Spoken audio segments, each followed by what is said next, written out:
do things and say things in my career that would separate me from other fighters if I was going to, want to be successful like my father. Okay, I'm pretty sure your father would have gotten under Roy Jones and scared and his head would have been shaking. He would have been going off. You're probably right. Fight camps, press conferences, being in that ring, absolutely I'm arrogant. I'm there to win. I'm not there to make friends. I'm not there to be the nice guy. I'm a bad boy when that bell goes. Yeah. Hey, are we going to get that fight? That kind of Benn fight? Yes, we are.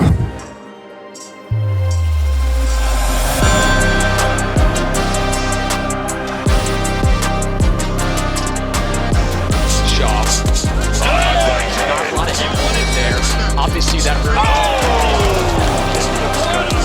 left hook, everything scoring. There's a body shot, and he is really, boy, that's gotta do it. Chris, first I have to talk about the shape you're in, man. You look like you're ready for a fight. You one of those that you stay ready so you don't have to get ready. Stay ready so you don't have to get ready. That has been my motto, my way of thinking, my way of life for my entire career. I've never blown up in weight.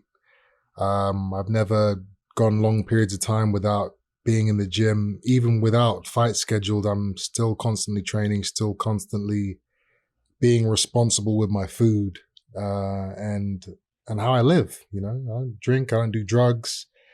I don't do anything which is going to offset my body and, hurt me in the long term. And that's why at 35 years old, I'm still able to go and perform at the highest levels. Whereas many other fighters, including my father, retire before then. My father retired at 32. Well, let's talk about your father. Let's talk about your father. Like, I grew up watching your father. He was a beast. The Michael Watson fights, the Nigel Benn thing. When you see your father being the warrior he is, what the hell makes you want to do shit like fight? Like what inspires a kid to say, I'm going to do that? I know you've seen your father after fights or coming home or whatever he had to deal with. You wanted to deal with that? You gravitated towards that? That you used the word inspire, and that's what it was to me. To a lot of people, to normal people, they would see something like what he went through during his career, and they would want to distance themselves from that lifestyle. For me, it inspired me. It impressed me. It excited me. It made me, it made me want to try. It made me want to see if I could be that man. It made me want to see if I could go through the things that he went through, earn the money he made, earn the respect that he made. That was the biggest thing for me. How can I get, the love and the respect that I see this man has acquired, and everywhere he goes, everybody loves him and everybody wants a picture with him and everybody does everything he wants. And he has this amazing life. How can I get that? Could I get that? But he didn't do it in a conventional way. No, This is what I mean. When I was a kid and I watched your father fight, I said the same things that I say about you. Who is this guy? Your father would knock a guy out and stand there like he's wearing a suit and tie. And even when talking to you now, you sound like you sound like everything but a fighter. When you fight, you look like everything that a fighter would look like. But your personality, just like your father. What's up with this guy? Who the hell is this guy?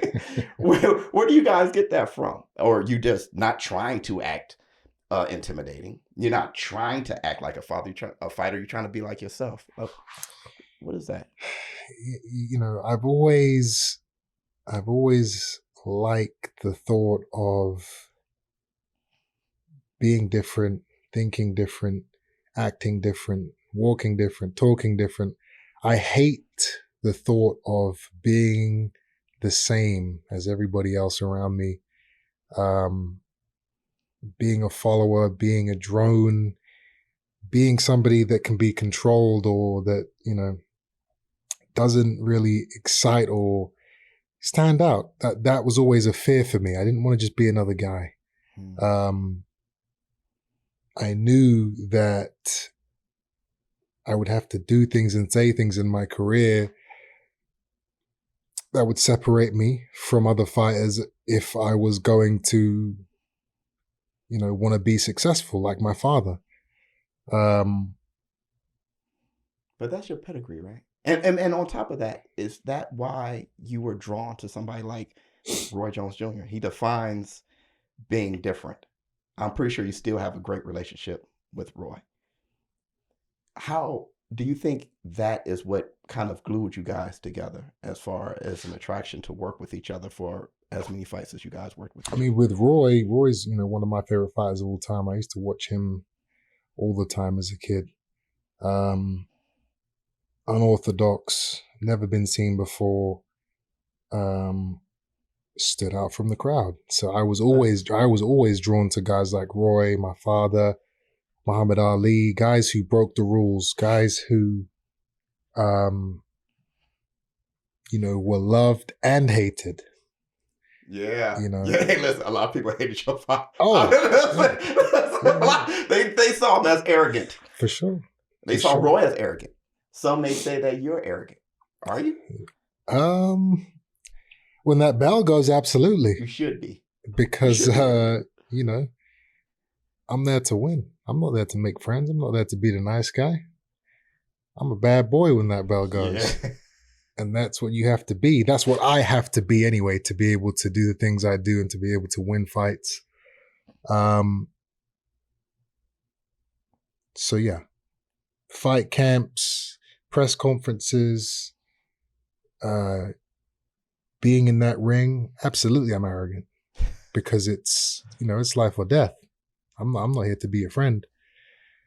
But outside of that life, I wouldn't say I'm an arrogant guy. You seem like a cool guy to me. Yeah, and a lot of people a lot of guys are surprised by the type of man I am outside of the ring when if they ever meet me and just talk to me outside of all of that. It's a different vibe. Some guys are just arrogant 24/7, But you cut yours on and off. It's not that I cut it on or off. This is not, because then it's that's kind of like putting it like it's an act or like it's not real. I just, I know how to separate the two entities. You can't be a badass mother effer all the time. Sometimes, No, I'm a badass Eminem all the time. Yeah, you can try, but it's, it's no way to live. Right. Sometimes, you got to be able to be a family man. Sometimes you got to be soft. Sometimes you got to be kind and calm, and you got to be able to talk to people. Well, I have a question for you. What's up? This is about Ring Magazine. And in Ring Magazine, they had this editorial about fantasy fights. Okay. And the guy used to actually act like it's a real fight. He would go from the beginning to the end in these editorials, and he'll break down, how the crowd responded and all these things. So I have a fantasy fight for you. And I know you know what I'm about to ask, because I'm pretty sure they've been in the same room together at some point. Your father versus Roy Jones Jr. Now, I wanted that fight forever. I wanted that fight forever. Not just who'll win. How? If you can answer that.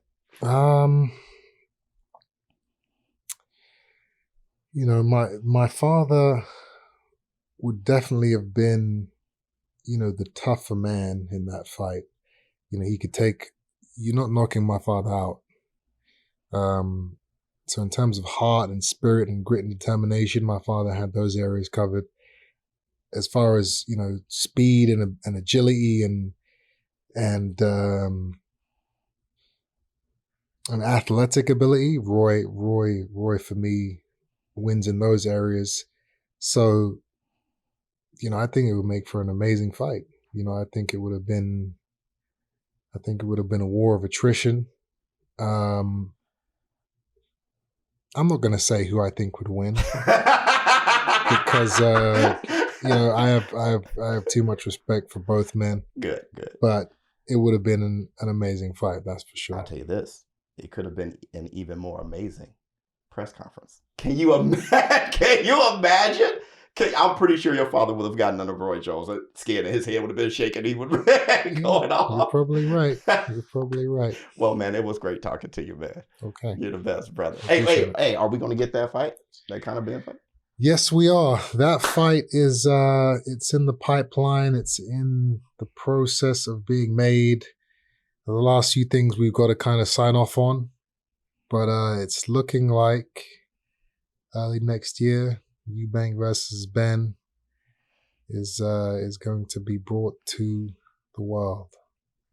Let's do it. Let's do it. It was great, man. Thank you, brother. All right.